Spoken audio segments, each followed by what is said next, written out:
It's Wednesday, June 11th, and it's 4:20 somewhere in the world.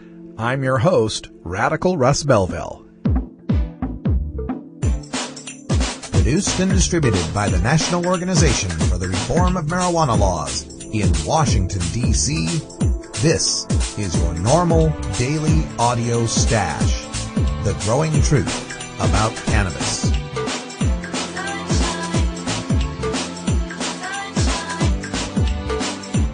Welcome to the most popular podcast regarding marijuana in all of America and all the world, featuring interviews with scientists, politicians, doctors, prohibition policy activists, regular cannabis consumers, musicians, artists, and NORML staff and NORML's board of directors, along with music and comedy no other podcast can offer.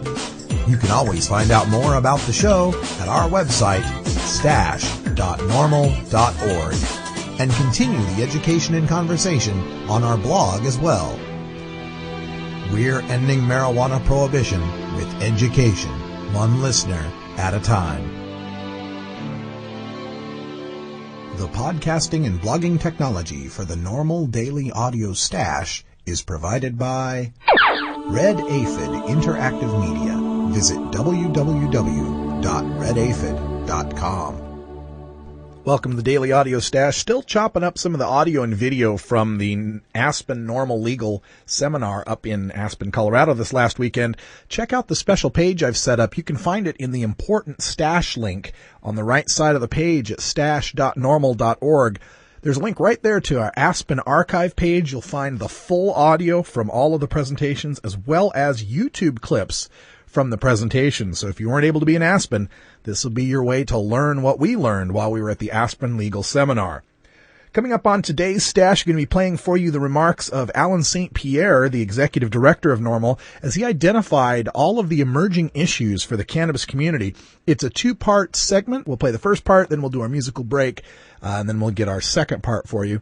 And for our musical break today, we got some music from the Green Team, some hip-hop, song called 2 Gram Blunt, which is a great little hip-hop tune, so check that out during our musical break. And, of course, don't forget to support our sponsors here on the Daily Audio Stash. They're the ones that help keep this music and information coming to you, so check out those commercials and visit our sponsors if you can. All right, everybody, sit back and relax and grab some Mary Warner. It's time for your NORML Daily Audio Stash.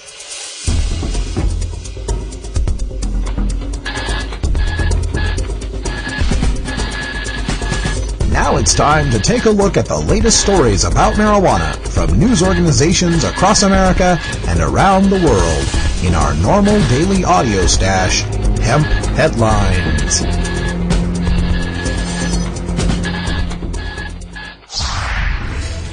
Scotland. Now experts say cannabis should be legal. From Scotsman.com News. Cannabis should be legalized and taxed, an influential Scottish think tank recommended yesterday, just weeks after the government hardened its attitude towards the drug, reclassifying it as a Class B substance. The Scottish Futures Forum yesterday published a report on drugs and alcohol in Scotland, saying one way to tackle the problem of addiction to harder drugs was to tax and regulate cannabis.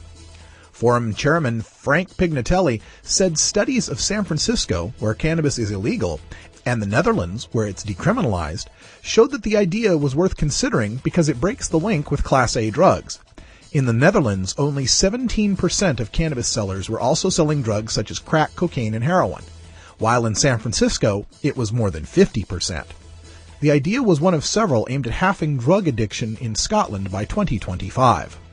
The forum's suggestion has been welcomed by the Legalized Cannabis Alliance UK, which claims Scotland is leading the way on the issue. Don Bernard, a spokesman, said, quote, "The Scots seem to have been taking a more mature view, and I hope the recommendation is taken seriously," end quote. The idea has also been backed by the Greens. Patrick Harvey said, quote, "The current approach to criminalizing drug users has been one of the most obvious failures of social policy over the last 50 years, and the Futures Forum should be thanked for their efforts to move the debate on.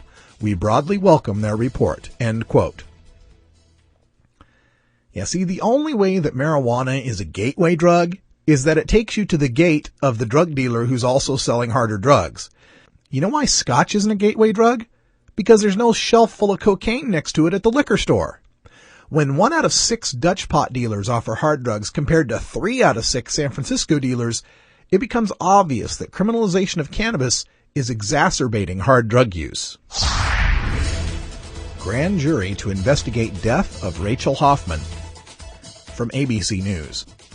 A grand jury is being convened that will investigate the controversial death of a 23-year-old Florida woman who was killed while acting as a confidential police informant in a sting operation last month. The panel is expected to look into the case of Rachel Hoffman, whom Tallahassee City Police recruited to work as a confidential informant in April after raiding her house and reportedly finding marijuana and ecstasy. The police have said they offered Hoffman a deal. If she worked as a confidential informant, the state attorney would, quote, decide how to balance your assistance with your crime, end quote. But State Attorney Willie Meggs has said his office was not informed of the deal, and it was inappropriate for police to offer such an arrangement without a prosecuting attorney involved. Lance Block, an attorney hired by Hoffman's father after his daughter's death, said flatly he doesn't believe the deal went down the way the police have described. According to friends of Hoffman's, in whom she confided, Block said police told her she faced as much as 4 years in prison if she did not accept the offer. Block said, quote, they told her it will all go away if you help us get some bad guys off the street, end quote. State Prosecutor Owen McCall told the Tallahassee Democrat, quote, it is my strong preference that the people who are in drug court not be around this kind of thing, end quote. And a local public defender told the paper there was an informal practice that people in drug court don't act as informants. Quote, the thinking being that someone in drug court is trying to get away from drug activity and drug use, end quote. Hoffman was never booked into jail after the raid on her apartment. She began to work with a Tallahassee police investigator, and police have said she offered 2 men, Andrea Green and Danilio Bradshaw, as possible arrest targets. Attorney Block said Rachel had no prior relationship with the men, as he believes the police have suggested, but learned of them through an intermediary who told her about them while she was assisting the police. Police have confirmed they gave Hoffman $13,000 in cash and set her up to buy 1,500 hits of ecstasy, cocaine, and a gun from Green and Bradshaw. A police spokesman said he was not sure why a gun was involved. I can tell you why there was a gun involved. These cops are trying to take down a couple of bad guys, and they know that when there's a gun involved in a drug transaction, the mandatory minimums increase substantially. It's a part of the game for them. They get a low-level pot dealer like Rachel, set her up with an offer she can't refuse, and use her as bait to catch the bigger fish. The longer those mandatory minimums, the less the defense is going to be able to plea down for a better deal. Just how stupid could these cops be?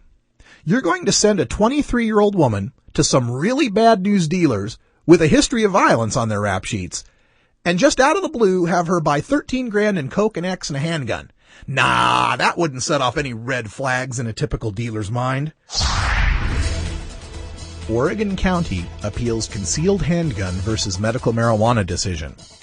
From OregonLive.com. Washington County's Board of Commissioners Tuesday approved filing an appeal of a circuit court judge's ruling that federal firearms laws do not supersede Oregon's medical marijuana law when it comes to obtaining a state concealed handgun license. Sheriff Rob Gordon revoked or denied concealed handgun licenses to Stephen Schwert, Paul Sansone, and Lee Wallach on the basis that they disclose they have used a controlled substance, medical marijuana, regularly and for prolonged periods of time. Gordon believes these people are barred by federal law from possessing firearms. Judge Stephen L. Price said as a matter of law, Oregon's concealed handgun license requirements do not include abstaining from medical marijuana nor qualifying to possess firearms under federal standards. The commissioners agreed with Gordon's opinion that it is necessary to obtain a binding legal opinion on the issue from the Oregon Court of Appeals. County Council also wants answers to questions about whether issuing permits could subject the sheriff and the county to federal prosecution or civil liability. The attacks on medical marijuana patients for their legal, state-approved use of cannabis are staggering. In addition to wanting to deny patients their Second Amendment right to own a handgun, states have pushed to deny medical marijuana patients from having driver's licenses, from working in so-called dangerous positions, and from working as teachers, doctors, lawyers, public employees, or elected officials. private enterprise, on the other hand, denies medical marijuana patients the right to work through drug testing. Government agencies evict patients from federally subsidized housing. Customs won't let patients cross the U.S.-Canada border.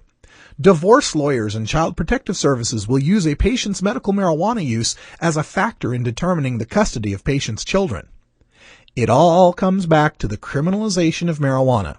The understandable blurring of the lines between recreational and medical use that are always going to exist so long as marijuana is prohibited to the majority of its users.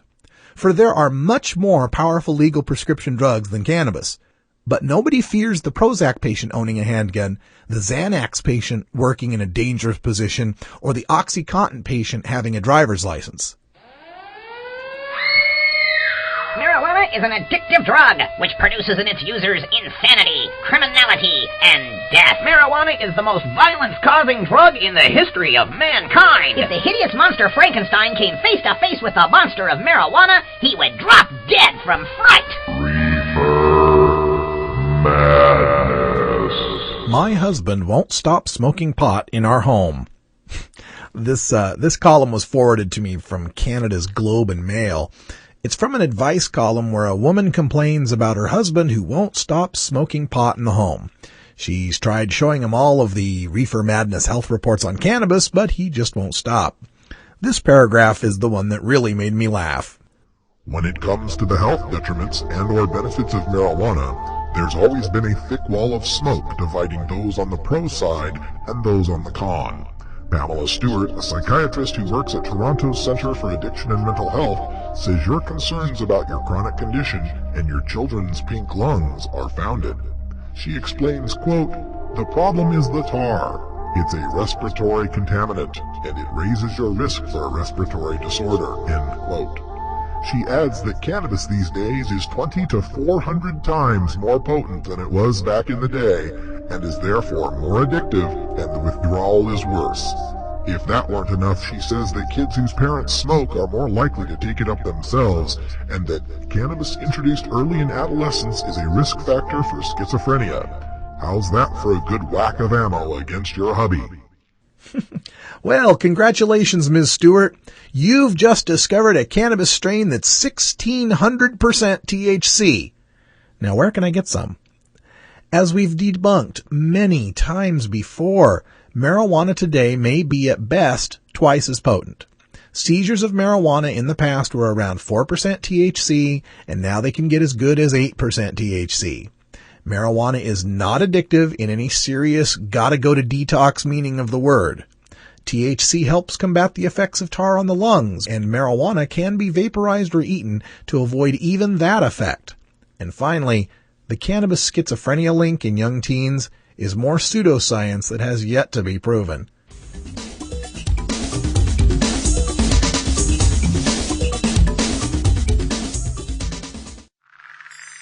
Hello, I'm Paul Stanford from the Hemp and Cannabis Foundation, or THCF. Medical marijuana is legal in 12 states today, and THCF has medical clinics in 6 of those states. Our physicians help qualified patients obtain an authorization for medical marijuana in their state. Patients are eligible for medical marijuana with a history of either severe chronic pain and or nausea, cancer, AIDS or HIV, hepatitis, glaucoma, seizure disorders like epilepsy, chronic muscle spasms as in multiple sclerosis or asthma, neurodegenerative diseases such as Alzheimer's, and gastrointestinal disorders like IBS or Crohn's disease. If you or someone you know has one of these conditions, our doctors will help them obtain a permit for medical marijuana. THCF Medical Clinics has offices in Washington State, Oregon, Colorado, Nevada, Hawaii, and California. Call 1-800-723-0188 or go to the web at www.hemp.org or 1-800-723-0188. We're bringing you more audio from the NORML Aspen Legal Seminar held this last weekend. These are the opening remarks from Executive Director Alan St. Pierre as he describes to us the emerging issues for the cannabis community. This is a 2-part seminar. This is part 1, and part 2 follows after the musical break. Beyond just some welcomes and thanks, I'm going to try to identify in my brief remarks today 10 legal conundrums or oddities that we're constantly faced at the national office. The state and federal roundup of some of the laws and initiatives that are in play right now, Pot and Politics 2008, and then some news on the next NORML conference, the webpage, podcasts, and blogs. There are 10 conundrums we face all the time beyond the 830,000 plus arrests that happen every year in the United States. Obviously, you know as lawyers and the activists here that these cases run the gambit. But there are 10 areas of law that are sort of catching our attention, some of which you will be familiar with. All of them are troubling at their core. One is the denial of medical patients, notably medical marijuana patients, the ability to access transplant organs. Douglas Hyatt, who's speaking today, who I'm sure will allude to this, represented an individual. I say represented because he has passed away, because he was not able to access a liver. And Doug, I think, will probably explain the absurdity of that case, and that is emblematic of what's happening all around the country. But the idea that a medical patient who's following their doctor's recommendation to use medical cannabis and then is denied access to a transplant of an organ, heart, lung, kidney, this is happening all the time, and it's very, very disturbing because there's no scientific reason why somebody should be denied an organ because they use cannabis, whether it's for medical purposes or not. Medical patients, notably the medical marijuana patients, are now being denied access to pain clinics and access to opioids around the United States, whether they're private clinics or the VA-run ones. This is coming up all the time where they test positive for THC and they no longer have access to opioids or other powerful narcotics. Increasing difficulty in the United States to cross our borders with Canada and with Mexico, notably Canada. I mean, if you just don't go through a pro forma crossover at one of the major crosses, and you actually have to submit your name, many of us, just a simple Google search is going to keep you out of those countries, whether you've ever been arrested or not. Just the fact that you're involved in a marijuana law reform group, or that the internet can find that somehow ties you to the affectations of cannabis and counterculture, you're denied access into Canada. He should have been that lucky 20 years ago. That's right. He should have been that lucky. And of course now, people like himself and me, we can't accept lectures up to Toronto and McGill and other universities because it's not clear that we can actually get into the country. So this is very disturbing for intellectual, cultural exchanges, and business, of course. The non. What's that? Tell me that before you put me on the board. Looks like you're going to be stuck in the Bay Area. Parents, notably mothers, are having their custodial rights terminated. And this has been going on for years. It's something that is increasing in time. And it's something that NORML, the ACLU, and a number of groups, mainly in New York, advocates for pregnant women, have been working on for years. And these trends just keep going upwards. Customs and immigration, non-border areas. In Arizona, New Mexico, Texas, you're now finding some of these TSA immigration searches hundreds of miles from the border. And many of them are frankly just ruse for drug checkpoints, for which are supposed to be illegal under a Supreme Court decision a few years ago, or at least they're supposed to be much more restricted than these absurd, no problem, sort of these absurd roadblocks that they're doing. So we're finding a lot of these cases starting to come in, mainly from New Mexico and Arizona.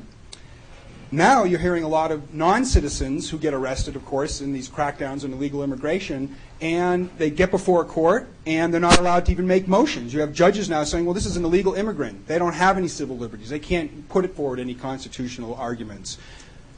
This, too, is happening more and more in the epoch that we're living in. We have a continuing wave of individuals being arrested on marijuana charges or for DUID charges that are asserting religious defenses. And of course, this has always been kind of a interesting gray area in marijuana laws, the idea that you could assert a religious defense. Well, of course, Indians have done it successfully for peyote. We have a small sect of sort of elite individuals who have done it under ayahuasca.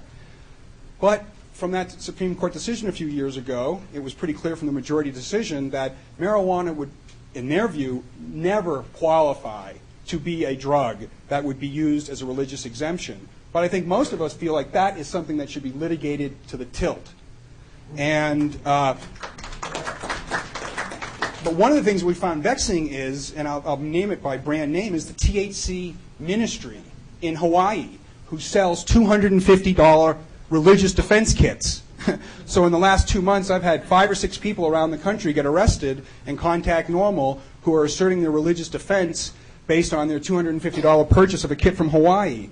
So despite those not being necessarily a proper way to get to court, we still should litigate these matters.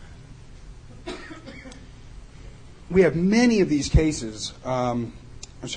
We also have, particularly in places like California, the state colleges and universities are denying students access to school, to be in their dorms, to be in the fraternities, to be on the school property with their medical cannabis. They can be on campus with their OxyContin, with their methadone, with their Percocet, but they can't be on campus with their cannabis. So obviously we think we're going to be litigating that probably in California. Humboldt State University likely will be our test case. Why not? And of course there's high-tech interdiction and devices. This of course pushes the limit of the law all the time. And ion scanners, full body scans, gamma busters, sniffing devices. The DEA is contracted with a couple of major genetic research companies to try to implant at the source. So if they catch somebody growing cannabis, they want to sort of insert DNA tags onto that cannabis, and they will follow it from the point of production to the point of consumption, and then build the conspiracies all the way in. And Lee Berger, for a number of years, has rightly agitated, particularly on the West Coast, that we need to bring some common sense. While we might not be able to push the limit as far as we want on medical marijuana, we can certainly agree that if you're in California, Oregon, Nevada, Vermont, Rhode Island, that if you have access to medical marijuana in those states and you travel to another state, particularly another state with medical marijuana, well, there should be reciprocity there, to be sure. And this is something we should be able to do quite logically. It has to be done, I think, through legislation, but we should agitate through litigation to get to that point. We have Jerry's going to go through, the big cases that the Supreme Court and the appellate courts are looking at, but when it comes to Washington, D.C., there's not a whole lot in play right now. You have H.R. 5842. It's the third or fourth version of a medical marijuana bill. Frankly, it's not going to go anywhere in this Congress, and even ASA, Americans for Safe Access, are not advocating strongly for it. But it is in the hopper, and the debate is out there. It's not going to get a subcommittee hearing. The bill that we're more excited about is H.R. 5843, the first decriminalization bill introduced in Congress in 25 years. Barney Frank and Ron Paul introduced the bill. We picked up 4 or 5 co-sponsors in the last couple of weeks. Again, in this presidential election, there will be no subcommittee hearings on this, to be sure. We've got to get through the next election. The Democrats will probably shore up a lot more House seats, certainly in the Senate. Who knows where the presidential race will go. But generally speaking, we've got a better chance next year to vet this. And really, decriminalization is the heart and soul of what most marijuana law reform is about these days. And it's great to have a bill, a maypole for us to all run around. We're into the 10th year of the John Getman petition, which is the extension of NORML's 22-year NORML versus DEA. So in 1997, NORML, along with former director John Getman and now 5 or 6 other groups, have 10 years. And these are 20-year proceedings to get through these rescheduling. But we're about the halfway mark. Those are proceeding along. The government has unbelievable opportunities to use dilatory tactics to pull this out to about a 2-decade-old fight.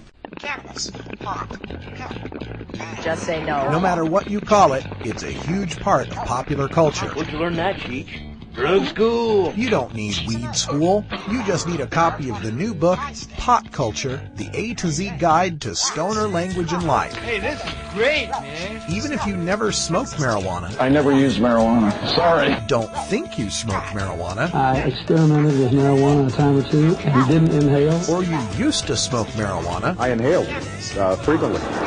That was the point. Pot Culture by former High Times editor Steve Bloom and Shirley Halperin will answer every question you ever had about marijuana culture. Has that marijuana made it back up here yet? Check out Pot Culture, the A to Z guide to stoner language and life at Amazon.com or visit potculturebook.com today. Too bad, man. I just stopped smoking yesterday.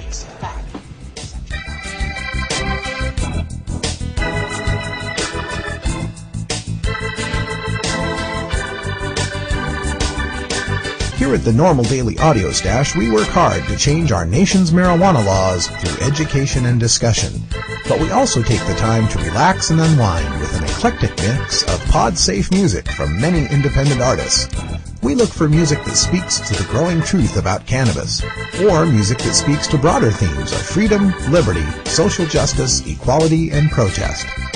To find out more about the artists and download the music you hear on this podcast, just log on to stash.normal.org. And if you'd like to get your music heard by the online cannabis community, just send us an email at stash@normal.org.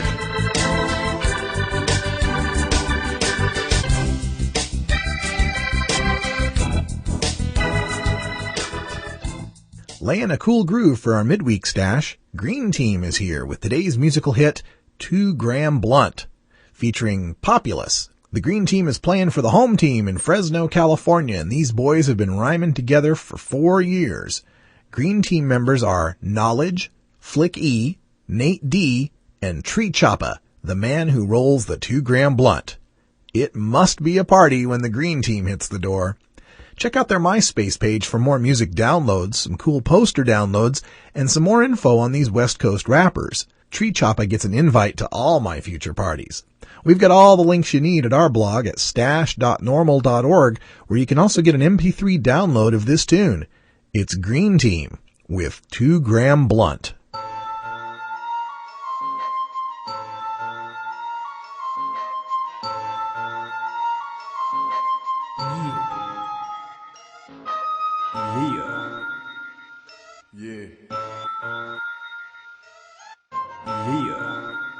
On the low, we in the know. Purple, chocolate, 2 Gram Blunt, rolled by Tree Choppa. I'ma smoke the profits, then keep it moving. Give knowledge to the students, blow you out your goofy. Purple, chocolate, 2 Gram Blunt, rolled by Tree Choppa. I'ma smoke the profits, then keep it moving. Give knowledge to the students, blow you out your goofy. Swishers and backwoods, bitches that act good, gangsters and max that you see up in a rap book. Read about them, sleep without them. When you see me in these streets, you gon' wish you had some weed about your mouth to get you for your green. Hear my shit, man, it sounds so clean. I'm the motherfucker you see on TV. True that is, ho, waiting a CD. Get at me, you need some beats. Got the style that'll get you wiped off her feet. I'm the gangster Mac and you will all see. Don't believe me, you can ask TC. On the low, Murder Man music, bitches. Down for the GT. Yeah. We in the know. We in the know. We in the know. Yeah. Purple, chocolate, 2 Gram Blunt, rolled by Tree Choppa. I'ma smoke the profits, then keep it moving. Give knowledge to the students, blow you out your goofy. Purple, chocolate, 2 Gram Blunt, rolled by Tree Choppa. I'ma smoke the profits, then keep it moving. Give knowledge to the students, blow you out your goofy. Miracle lips to unwanted seeds. I watch the homies plant seeds to get vine leaves. They mix the drink and feed the pie. Double on the road, homies blowing bomb on the spot. Purple to white, it's AOB. North of the node, man, it's where I'm gon' be. Still copping bomb off the same OGs. Some of the bitches cop this on me. Yeah, you ain't heard it like this. Flows 4 days, put it down so crisp. Laced by the chopper Mac, I don't miss. Loved by so many, but somebody won't diss. I just smoke my weed like I don't give a shit. Yeah, it's that fresh so kiss, so here I'm coming mid. As I slap on your hoes, get back, bitch. I'm blowing on my dro. That freestyle to it.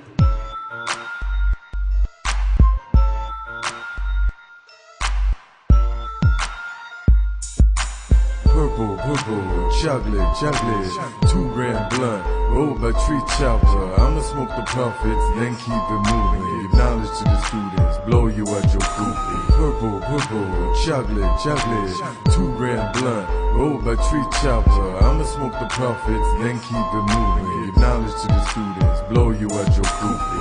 Yeah, on the low, stuck one. Yeah, tree challenge. Now, murder me. Yeah, we in the know. Yeah, we getting green. Stack, boy. Watch it. Get it right. It's fire.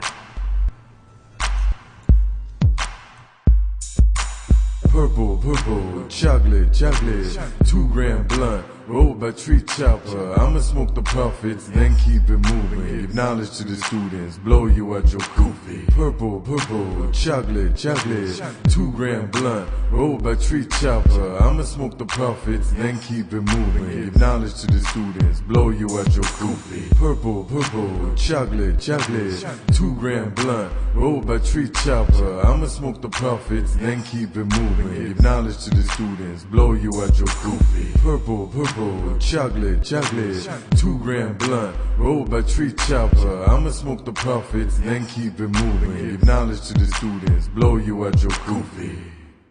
James Roquefort here from peopleradio.com, and you're listening to NORML, the podcast for the National Organization for the Reform of Marijuana Laws. Oh, I didn't know they needed reforming. It's illegal, you say? I'll be right back.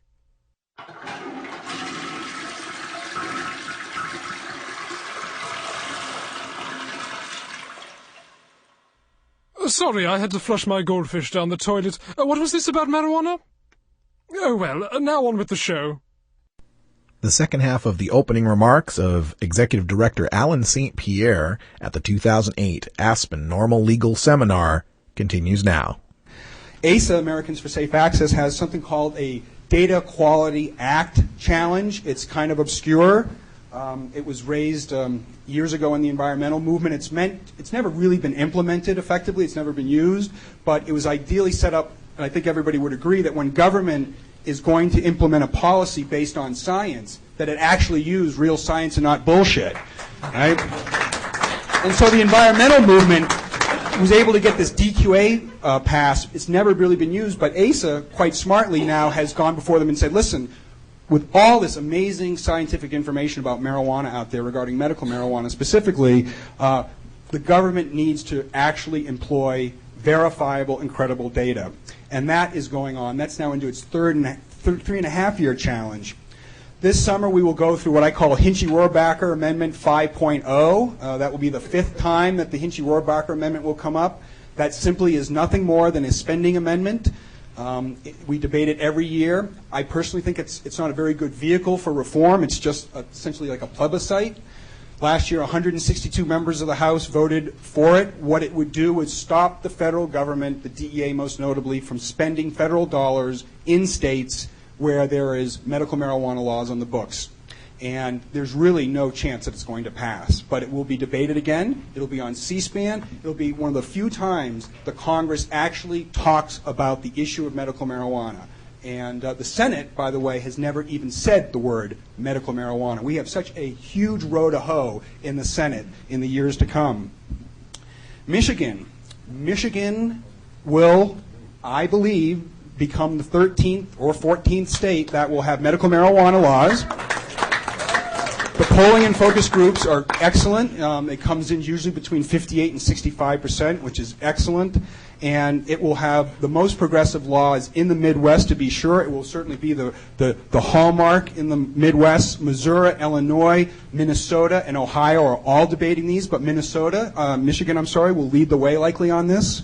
Massachusetts, while the focus and polling groups aren't clear that it's going to pass, they have a decriminalization initiative before them. And, I'm from Massachusetts. I'd like to say I'm confident it's going to pass, but in 1998, there were similar initiatives put forward, and the Archdiocese of Boston and others really came down hard on it, and this incredibly liberal state, pause for laughter, no. We all hope it passes, but it's not clear that it's going to at this point, but it will certainly make big news. And Maine already has medical marijuana laws on the books. DPA, Drug Policy Alliance, came in last week with an emergency grant of about $50,000 to resurrect an initiative process up there. They're almost certainly going to get the signatures they need. They only need about 47,000 or so. And that only amends the current law there, effectively just makes it better, to use layman's terms. So those 3 states will be voting in binding initiatives. New Mexico and Rhode Island. New Mexico, I have great fear that New Mexico is not going to follow through with the legislation that it passed. It passed medical marijuana laws that are the most progressive in that they call for a distribution, whether that's the state distributing cannabis or whether they license a third party. But I think many of us would think that, and I'm certainly one of them, thinks that this is not possible under the current federal law. And so what I think is going to happen in New Mexico is they're going to balk on this. It's going to essentially be a self-preservation law. Individuals will be able to grow cannabis, possess a small amount, but the state is not going to touch a seed or a clone and hand it off to another person. I think rightly they might be in violation of federal law. Rhode Island, though, Rhode Island has passed a much more progressive law, and their Senate voted 24-3, I believe, 2 weeks ago. And while their House has to take a look at this, if they pass it and it is veto-proof, because last year we had to actually get through a governor's veto, and we did, to get medical marijuana on the books there. So Rhode Island could actually be the first state that would pass laws that would effectively challenge the federal government and allow the state to either license or actually distribute. So for those of us not from California, you can see the retail-like environment of access to medical cannabis out there. It is starting to emerge in states like Nevada and here in Colorado. This is nothing like what's going on out east, let alone a state actually getting involved in it. So I think Rhode Island has a good chance of becoming the first state that actually, at least challenging the federal government on distributing cannabis, not just sort of allowing it in a highly decriminalized manner. California and Oregon, this is a great example of how when you elect legislators who reflect your mores and values, you might actually get a semblance of sane laws coming down the path. So there was a case that came in the Supreme Court in California about 2 months ago. It was Ross versus Rage Wire. Been pending for a couple of years. Very important case. It essentially said that, you know, if you're a medical marijuana user and your employer wants to drug test you, particularly if they're under some sort of federal guideline to do so, they can do it. And so thankfully, California immediately started to move to pass legislation to protect patients in the workplace, and that has a good chance of passing, I believe. Let's see if the governor will sign it. Oregon hasn't forwarded any legislation yet, but there are efforts underway, and it seems like a right place to actually get those protections out to patients. I'd like to acknowledge 2 things here. One is that one of the first states that decriminalized in the 70s, Nebraska, tried to recriminalize marijuana this past year. And Don Fiedler, who was NORML's director from 1989 to 1991, he passed away about a month ago. Don was a brilliant lawyer. And one of his last acts, if you will, as a lawyer, was to lobby for NORML in Nebraska. And while he couldn't beat down the efforts to amend the law, he came up with a great compromise, and that was, rather than to recriminalize proper, they simply raised the fine based on the CPI, the Consumer Price Index. That was the compromise. So in Nebraska, it's still decriminalized. You just simply have to pay a little bit more, and we can thank Don Fiedler for that. And then lastly, we have here in Denver, and then up in Minnesota, there's going to be the RNC and DNC conventions. None of the groups, MPP, NORML, DPA, ASA, nobody is going to be able to impress upon these candidates to legalize marijuana, to decriminalize marijuana, or frankly, even to make it available to the sick, dying, or sense-threatened. So the thing that we're going to impress upon them, and I'm going to certainly ask my colleagues in Washington to join us in this endeavor, is to simply sort of return to the past, if you will, and ask for a presidential commission.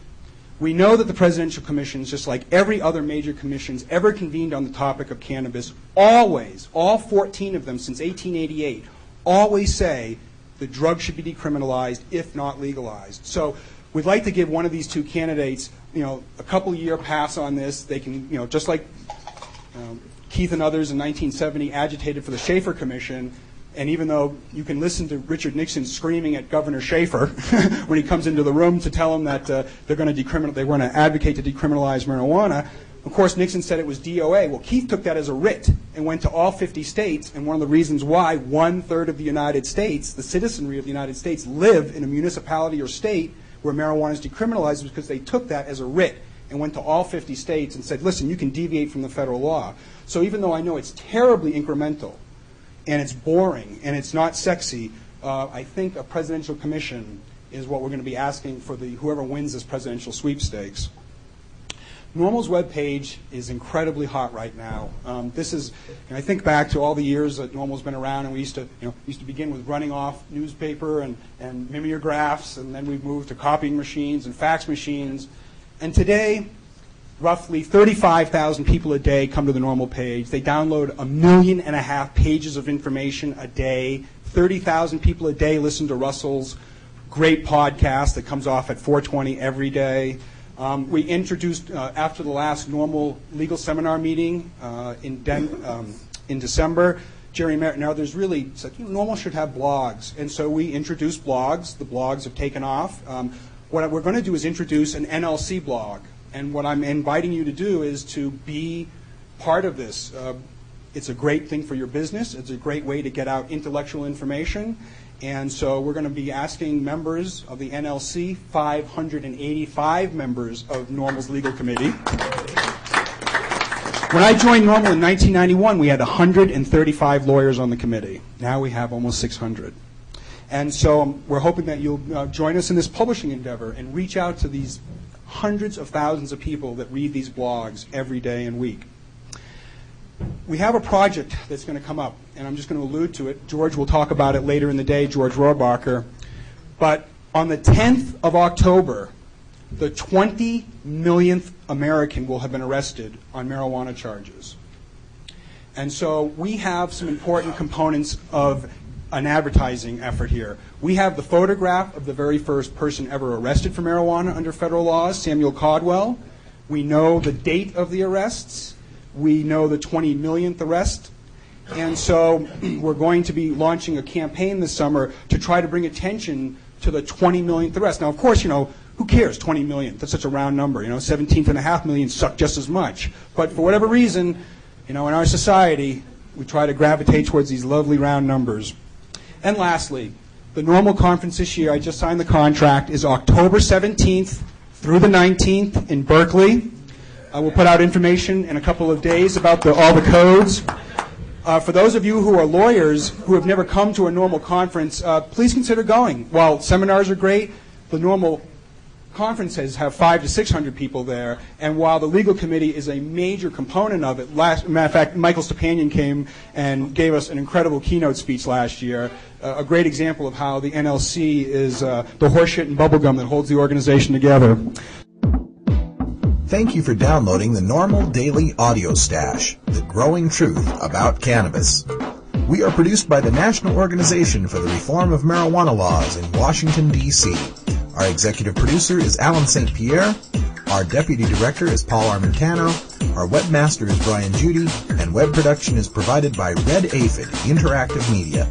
As always, you can catch up on the latest information about marijuana at www.norml.org. And you can interact and download from our Audio Stash blog at stash.norml.org.